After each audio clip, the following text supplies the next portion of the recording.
Tuhan, bertemu kembali di ibadah Yuji secara online. Meskipun kita terbatas untuk memuji dan memuliakan nama Tuhan karena pandemi pada saat-saat ini, kita juga mau berdoa supaya pandemi saat ini segera berakhir. Kita dapat bertemu kembali di ibadah Yuji yang akan datang. Puji akan nama Tuhan, kita akan memulaikan ibadah pada sore hari ini. Mari kita menyanyikan lagu Dalamnya Kasih-Mu Bapa. Amin, amin Yesus.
sore hari ini.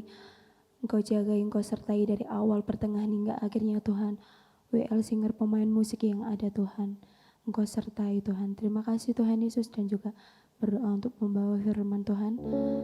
Biarlah segala firman Tuhan dapat seturut dengan kehendak-Mu Tuhan. Terima kasih Tuhan Yesus, terima kasih ya Bapa.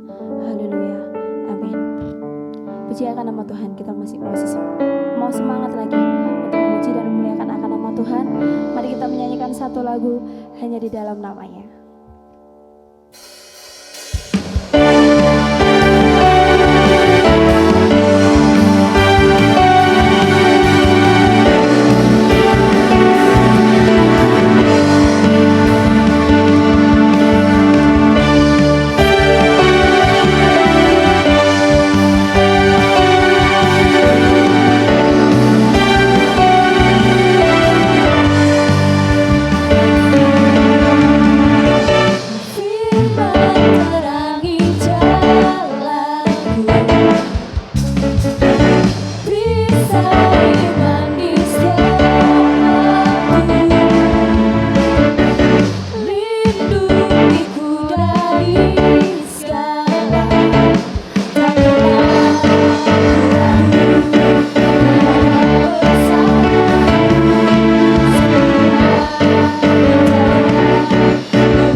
kita mau siapkan hati kita. Kita mau lebih lagi mendengarkan firman Tuhan. Mari kita nyanyikan satu lagu. Firman jadi manusia.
Sebelum kita mendengarkan firman Tuhan, mari sama-sama kita berdoa.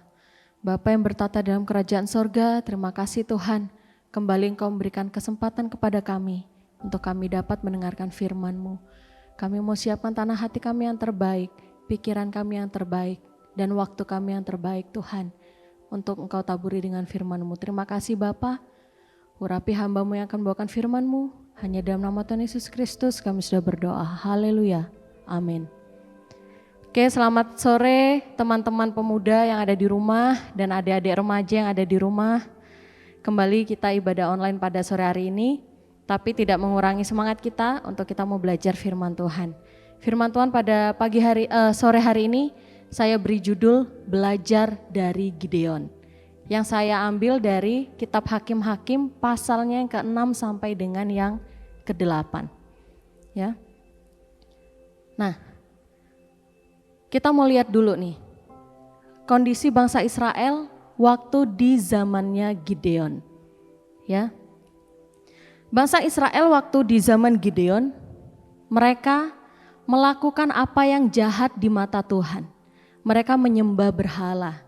Ya, sama-sama kita baca dalam Hakim-Hakim 6 ayatnya yang pertama. Hakim-Hakim 6 ayat yang pertama, saya akan bacakan. Tetapi orang Israel melakukan apa yang jahat di mata Tuhan. Sebab itu Tuhan menyerahkan mereka ke dalam tangan orang Midian 7 tahun lamanya. Karena orang Israel melakukan apa yang jahat di mata Tuhan, maka Tuhan mengizinkan untuk orang Midian menindas bangsa Israel pada waktu itu. Nah, dan pada saat bangsa Israel ini ditindas oleh orang Midian, kehidupan bangsa Israel menjadi sangat melarat. Ya, sama-sama kita baca dalam Hakim-Hakim 6 ayatnya yang ke-6. Hakim-Hakim 6 ayatnya yang ke-6. Sehingga orang Israel menjadi sangat melarat oleh perbuatan orang Midian itu. Lalu berserulah orang Israel kepada Tuhan. Ya, orang Israel menjadi sangat melarat. Pertanian mereka dimusnahkan oleh orang Midian, peternakan mereka dimusnahkan, domba mereka dimusnahkan. Sehingga bangsa Israel ini kekurangan bahan pangan. Enggak cuman itu, mereka menjadi sangat melarat, sangat miskin ya. Karena begitu ditindas 7 tahun lamanya oleh bangsa Midian ini ya. Nah, manusia menderita itu bisa karena 2 hal ya. Kita lihat penyebab manusia menderita. Yang pertama, kenapa sih manusia itu bisa menderita? Yang pertama, manusia dapat menderita karena dosa. Ya, bisa jadi kita sekarang susah karena dosa-dosa kita. Dalam 1 Petrus 2 ayat yang ke-20, sebab dapatkah disebut pujian jika kamu menderita pukulan karena kamu berbuat dosa? Nah, ini contohnya penderitaan karena dosa itu, misalkan kamu suka bohong, kamu jadi nggak dipercaya temanmu, kamu jadi susah. Itu karena kesalahanmu sendiri. Kamu jadi nggak dipercaya, kamu jadi menderita karena apa? Karena dosa sendiri, seperti itu. Yang kedua, penyebab manusia menderita, bisa juga manusia menderita karena apa? Merupakan ujian untuk memurnikan iman. Dalam Mazmur 66 ayatnya yang ke-10, sebab engkau telah menguji kami ya Allah, telah memurnikan kami seperti orang memurnikan perak. Jadi manusia dapat menderita bisa karena 2 hal, bisa karena dosa mereka atau memang mereka sedang diuji oleh Tuhan. Nah, tetapi bangsa Israel di zaman Gideon ini, mereka hidupnya sangat susah, sangat melarat karena apa? Karena dosa mereka sendiri. Ya, kemudian mereka memanggil-manggil Tuhan, minta tolong sama Tuhan. Tetapi karena Tuhan mengasihi mereka, maka Tuhan mau menolong mereka ya. Kemudian Tuhan memanggil Gideon. Ya, Tuhan memanggil Gideon untuk apa? Untuk menolong bangsa Israel pada waktu itu. Dalam Hakim-Hakim 6 ayatnya yang ke-11 dan 12, di situ Tuhan memanggil Gideon, ayatnya yang ke-11 dan 12. Kemudian datanglah malaikat Tuhan dan duduk di bawah pohon tarbantin di Ofra, kepunyaan Yoas orang Abiezer itu, sedang Gideon anaknya mengirik gandum dalam tempat pemerasan anggur agar tersembunyi bagi orang Midian. ayatnya yang ke-12. Malaikat Tuhan menampakkan diri kepadanya dan berfirman kepadanya, demikian, Tuhan menyertai engkau, ya pahlawan yang gagah berani. Ya, di sini pertama kali Tuhan memanggil Gideon. Tuhan menyertai engkau, ya pahlawan yang gagah berani. Ini agak kontras, karena apa? Di ayatnya yang ke-11, itu dikatakan si Gideon ini sedang mengirik gandum sembunyi-sembunyi. Supaya apa? Supaya enggak diketahui oleh orang Midian. Tetapi di ayatnya yang ke-12 dikatakan, Tuhan menyertai engkau, ya pahlawan yang gagah berani. Nah, Tuhan mau memakai Gideon. Tuhan menyertai engkau Gideon, ya pahlawan yang gagah berani. Itu artinya pada saat Tuhan menyertai Gideon, Gideon yang tadinya bukan siapa-siapa ini, dia dapat menjadi pahlawan yang gagah berani. Ya, latar belakang Gideon itu adalah seorang petani yang ya waktu itu sedang mengirik gandum sambil sembunyi-sembunyi karena takut. Tetapi apa yang Tuhan lihat tidak seperti yang Gideon lihat. Yang Tuhan lihat adalah Gideon pahlawan yang gagah berani. Jika Tuhan menyertai Gideon. Nah, kemudian Gideon menjawab panggilan Tuhan. Di ayatnya yang ke-13, kita sama-sama lihat ya. Di ayatnya yang ke-13 dikatakan, jawab Gideon kepadanya, Tuanku, jika Tuhan menyertai kami, mengapa semuanya ini menimpa kami? Di manakah segala perbuatan-perbuatan yang ajaib yang diceritakan oleh nenek moyang kami kepada kami? Ketika mereka berkata, bukankah Tuhan telah menuntun kita keluar dari Mesir? Tetapi sekarang Tuhan membuang kami dan menyerahkan kami ke dalam cengkeraman orang Midian. Ya, waktu Tuhan manggil Gideon, Gideon gak jawab, iya Tuhan, enggak. Gideon apa? Dia malah, Tuhan, katanya Tuhan nyertai, kok kami kok susah, ini kok kami, Tuhan katanya dulu pernah tolong, sekarang kok kami malah ditindas sama orang Midian. Itu respon Gideon, ya. Pada saat Tuhan panggil Gideon, Tuhan mau pakai Gideon lebih lagi, Tuhan mau memperbesar kapasitasnya Gideon, tapi Gideon responnya malah mengeluh. Pikirannya negatif. Gideon sudah menyerah duluan, Tuhan. Nah gitu ya. Nah seringkali pada saat Tuhan mau pakai kita lebih, Tuhan mau pakai kita lebih di pendidikan kita, Tuhan mau membuat kita siswa berprestasi, tapi kita udah menyerah duluan. Tuhan, gak sanggup aku kalau harus belajar. Tuhan, aku gak bisa. Tuhan, aku terlalu banyak alasan. Ya. Nah dari sini kita belajar. Pada saat Tuhan mau pakai kita, pada saat Tuhan mau memperbesar kapasitas kita, jawaban kita adalah, ya Tuhan, aku siap. Nah karena apa? Dengan penyertaan Tuhan, kita bisa melakukan lebih. Tuhan akan memperbesar kapasitas kita. Dengan keterbatasan kita, dengan pertolongan Tuhan, Tuhan membuat kita mampu untuk kita bisa mencapai lebih dalam pekerjaan kita, dalam pendidikan kita. Ya. Nah, kemudian di ayatnya yang ke-14 Tuhan katakan di ayatnya yang ke-14, lalu berpalinglah Tuhan kepadanya dan berfirman, pergilah dengan kekuatanmu ini dan selamatkanlah orang Israel dari cengkeraman orang Midian. Bukankah aku yang mengutus engkau? Nah, kata Tuhan kepada Gideon, meyakinkan Gideon. Gideon, aku yang ngutus kamu, kamu pasti menang, istilahnya gitu ya. Tapi kita mau lihat lagi jawabannya si Gideon ini ya. Di ayatnya yang ke-15, Gideon jawab, di ayatnya yang ke-15, tetapi jawabnya kepadanya, Tuanku, dengan apakah akan kuselamatkan orang Israel? Ketahuilah, kaumku adalah yang paling kecil di antara suku Manasye, dan aku pun seorang yang paling muda di antara kaum keluargaku. Alasan lagi, Tuhan, kalau Tuhan mau pakai aku tuh gak bisa. Siapa aku? Aku tuh yang paling kecil. Sukuku itu kecil. Bahkan aku paling muda di keluargaku. Nah ini ya, seringkali pada saat kita mau dipakai Tuhan, kita malah banyak alasan ya. Aduh Tuhan aku gak bisa. Tuhan aku itu gak pedean. Tuhan aku tuh rendah diri orangnya. Tuhan aku tuh nggak bisa pokoknya. Ah ini. Jadi kalau kita mau dipakai Tuhan lebih, stop. Jangan banyak alasan. Ya, jawaban kita adalah, ya Tuhan, aku mau. Aku mau kerja lebih. Aku mau lakuin lebih. Gitu ya. Karena apa? Dengan penyertaan Tuhan kita bisa loh ngelakuin lebih ya. Nah, itu jawaban Gideon. Sampai akhirnya Gideon minta tanda sama Tuhan. Kemudian Tuhan kasih tanda seperti yang diminta Gideon. Baru akhirnya Gideon sadar, oh ya, ini beneran Tuhan yang mau pakai aku. Seperti itu ya. Nah, kemudian apa sih hal yang kita bisa belajar dari Gideon ya? Setelah Gideon ini mau dipanggil Tuhan, kita bisa lihat hal yang kita bisa belajar dari Gideon. Yang pertama, pada saat Gideon sudah mau dipanggil Tuhan ya, Gideon melakukan hal yang benar.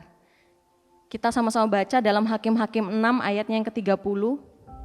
Hakim-Hakim 6 ayatnya yang ke-30. Sesudah itu berkatalah orang-orang kota itu kepada Yoas, bawalah anakmu itu keluar, dia harus mati, karena ia telah merobohkan mezbah Baal, dan karena ia telah menebang tiang berhala yang di dekatnya. Nah, pada saat Gideon dipanggil sama Tuhan, tugas pertama yang dilakukan Gideon adalah merobohkan mezbah-mezbah Baal yang menyakiti hati Tuhan. Sama Gideon dihancurkan semua. Ya. Tetapi kita lihat di ayat ini, pada saat Gideon melakukan yang benar sesuai perintahnya Tuhan, apa yang terjadi? Orang-orang kota malah membenci Gideon. Bahkan meminta Gideon untuk dihukum mati. Karena mereka nggak terima mezbah Baal yang mereka sembah itu dihancurkan oleh si Gideon ini ya. Inilah, kadang di dalam hidup kita, di saat kita sudah melakukan hal yang benar, sesuai dengan perintah Tuhan, akan selalu ada orang yang membenci kita, nggak suka sama kita, mungkin iri sama kita ya. Di saat kalian mungkin berprestasi di sekolah, kalian sudah berjuang belajar dengan penyertaan Tuhan, kalian berprestasi, ada aja yang iri sama kita. Ada aja yang iri sama kalian. Pada saat di pekerjaan kalian sukses, jabatan kalian diangkat, ada aja yang nggak suka sama kita. Ada aja yang nggak suka sama kalian. Ya inilah dunia. Ya, tetapi apapun yang terjadi kita tetap mau melakukan hal yang benar. Selama itu sesuai dengan firman Tuhan, jangan takut. Ya. Kemudian hal kedua yang kita bisa belajar dari Gideon. Hal yang kedua, Gideon taat kepada Tuhan.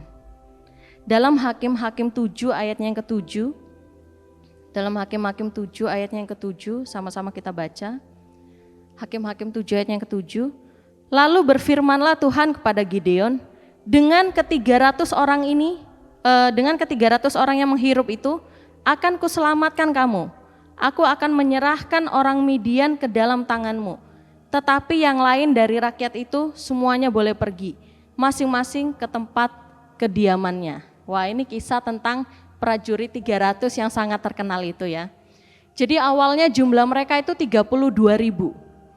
Kemudian mundur 20.000 karena takut. Kemudian mundur lagi sama Tuhan, hanya yang 300 itu saja yang maju. Karena apa? Karena Tuhan mau tunjukkan bangsa Israel menang karena kekuatan Tuhan. Ya, nah 300 prajurit Israel ini melawan berapa banyak sih gabungan pasukan Midian, Amalek dan orang-orang timur? Kalau misalkan 300 dibanding 1000, itu kalau logika manusia bisa jadi yang 300 ini kalah. Kalau mereka sama-sama prajurit ya. Apalagi kalau 300 lawan 10.000, otomatis yang 300 ini pasti kalah kalau logika manusia. Tetapi kalian tahu seberapa banyak prajurit gabungan Midian, Amalek dan orang-orang timur yang mau menyerang bangsa Israel? Itu diperkirakan sekitar lebih dari 100.000.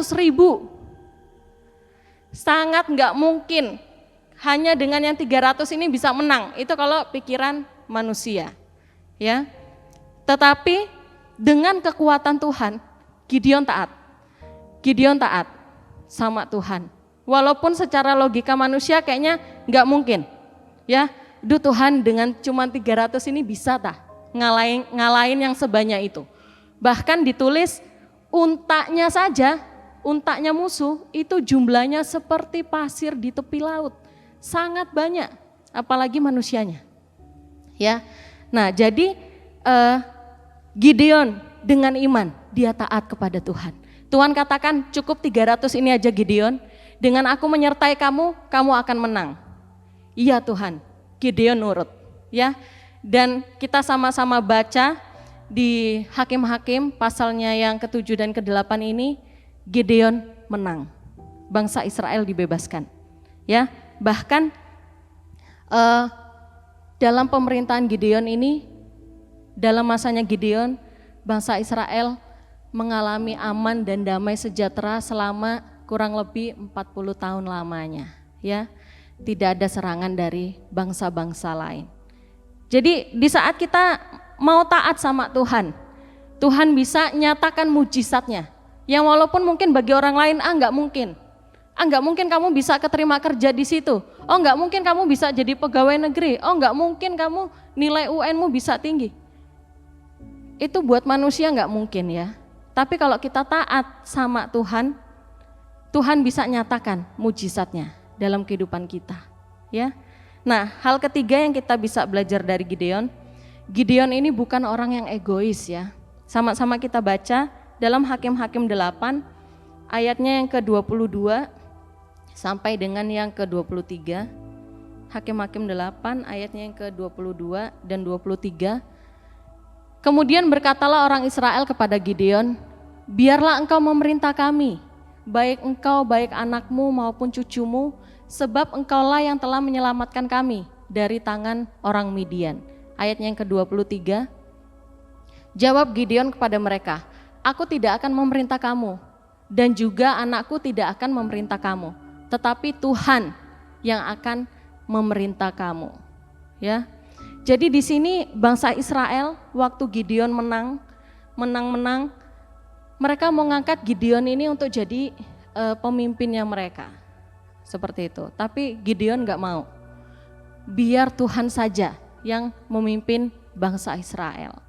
Ya, di sini Gideon enggak egois, dia enggak gila hormat. Bisa aja kalau Gideon mau, dia yang mimpin jadi raja di Israel ya.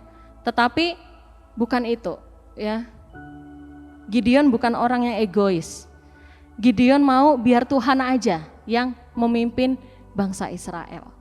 Nah, ketiga hal ini yang kita bisa belajar dari Gideon ya. Gideon mau melakukan hal yang benar, walaupun mungkin orang lain gak suka. Walaupun orang lain ada yang gak suka kalau kita jujur, kita tetap aja jujur.